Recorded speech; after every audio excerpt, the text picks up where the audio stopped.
Good morning. Praise the Lord. Today, January 16th, we'll talk about Abraham's strengths and weaknesses. Of course, every human being will have their own strengths and weaknesses. We have to learn from them.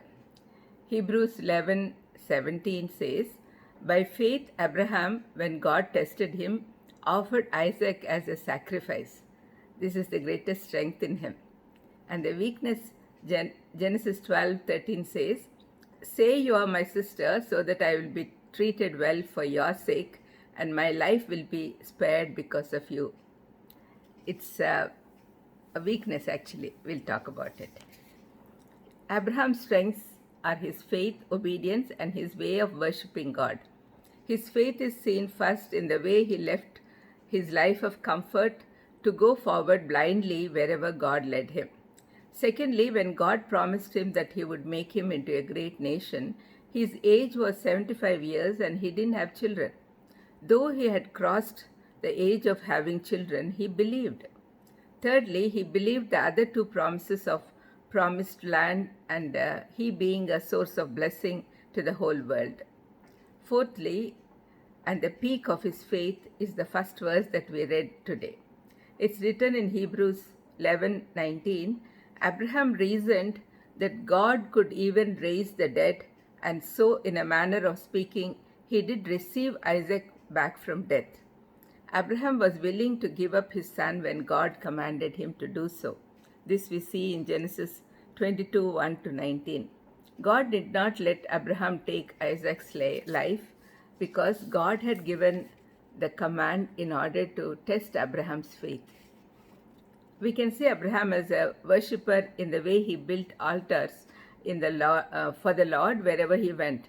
First, he went to Canaan, which God promised to give to his offspring, and there he built an altar. Genesis 12:7. And again, in a nearby place where he pitched his tent, he again built an altar. Genesis 12:8. We also see in Genesis 13:18, 22:9. Abraham regularly built altars to God for two reasons: for prayer and worship, and the second reason, as reminders of God's promise to bless him. Abraham couldn't survive spiritually without regularly renewing his love and loyalty to God. We should also be worshipping God regularly so that we'll remember what God desires and motivates us to obey him. As a human being, he had his own weaknesses. Despite his repeated demonstrations of his trust in God, Abraham did sometimes forget Lord's promises to him, particularly his promise of protection.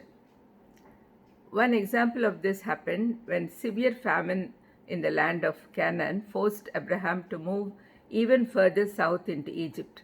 That we see in 12th chapter, 10th verse. Another example we saw in the verse we read, where Abraham asked Sarai not to reveal her true identity as his wife.